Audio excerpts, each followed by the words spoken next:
الحمد للہ وحدہ والصلاة والسلام علی من لا نبی بعدہ اما بعد اعوذ باللہ من الشیطان الرجیم بسم اللہ الرحمن الرحیم وما ارسلناک الا رحمتا للعالمین صدق اللہ العظیم۔ ہو لاکھوں سلام اس آقا پر، ہو لاکھوں سلام اس آقا پر، بت لاکھوں جس نے توڑ دیے، امت کو دیا پیغام سکون، طوفانوں کے رخ موڑ دیے۔ اس محسن عالم نے، اس محسن عالم نے کیا کیا نہ دیا انسانوں کو، دستور دیا، منشور دیا، کئی راہیں دی کئی موڑ دیے۔ سامعین محترم اور میرے ہم مکتب ساتھیوں، میرے اور آپ کے پیارے پیغمبر جناب محمد الرسول اللہ صلی اللہ علیہ وسلم کے آنے سے پہلے اس دنیا میں ہر طرف کفر کے بادل چھائے ہوئے تھے، ظلمت کے اندھیروں سے عرب کی دھرتی سیاہ ہو چکی تھی،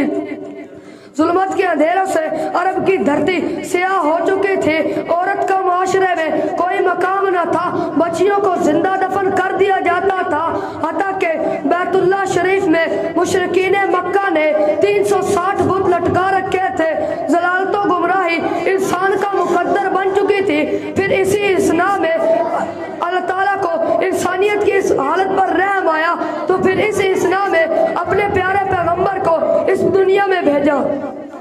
جب میرے اور آپ کے پیارے پیغمبر نے اس دنیا میں قدم رکھا تو ظلمت کی اندھیری راتیں ختم ہو گئی، کفر پر لرزہ طاری ہو گیا، کیسر و کسرا کے کنگرے ٹوٹنے لگے، جو پہلے دشمن تھے اب دوست اور جانثار بن گئے۔ میرے نبی کے آنے کی وجہ سے بچیوں کو زندہ دفن کرنا چھوڑ دیا گیا۔ میرے نبی کے آنے کی دیر تھی کہ پورا عالم روشن ہو گیا۔ ہاں مجھے کہنے دیجئے، اگر میرے نبی نے نہ آنا ہوتا تو یہ کائنات کا سارا نظام بنایا اور سجایا نہ جاتا۔ ہاں اگر میرے نبی نے نہ آنا ہوتا، صدیق اکبر کو صداقت نہ ملتی، فاروق اعظم کو عدالت نہ ملتی، عثمان غنی کو سخاوت نہ ملتی، علی المرتضیٰ کو شجاعت نہ ملتی۔ ہاں مجھے کہنے دیجئے، صدیق اکبر کو صداقت ملی میرے نبی کی وجہ سے ملی، فاروق اعظم کو عدالت ملی میرے نبی کی وجہ سے ملی، عثمان غنی کو سخاوت ملی میرے نبی کی وجہ سے ملی، علی المرتضیٰ کو شجاعت ملی میرے نبی کی وجہ سے ملی، امیر معاویہ کو سید الشہداء ہونے کا رتبہ ملا میرے نبی کی وجہ سے ملا، امیر معاویہ کو کاتب وحی ہونے کا رتبہ ملا تو میرے نبی کی وجہ سے ملا۔ سامعین محترم، میرا نبی اتنی عظمت و رفعت والا جس کی اوصاف و اخلاق کی قسمیں قرآن میں جا بجا موجود ہیں۔ قرآن میرے نبی کے سینے کو علم نشرح کہے، قرآن میرے نبی کی آنکھوں کو ما زاغ البصر کہے، قرآن میرے نبی کے کمبل کو یا ایھا المزمل کہے، قرآن میرے نبی کی چادر کو یا ایھا المدثر کہے، قرآن میرے نبی کے اخلاق کو، قرآن میرے نبی کے اخلاق کو اسوہ حسنہ کہے، کبھی رؤوف کہے، کبھی رحیم کہے، اور آخر میں بس اتنا کہہ دیا کہ اے میرے لاڈلے محبوب پیغمبر،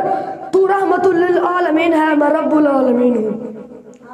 میں اپنی تقریر کو ان الفاظ پر ختم کرتا ہوں۔ رب فرمایا محبوبہ زمانے سارے تیرے ہیں، عرش والے فرش والے خزانے سارے تیرے ہیں، اذانہ وچ نمازاں وچ دروداں وچ سلاماں وچ، اے سونیا ہر طرف گونجن ترانے سارے تیرے ہیں۔ میں نے دیا جلا کر سر عام رکھ دیا، اب جس کے دل میں آئے وہی پائے روشنی، وما علینا الا البلاغ۔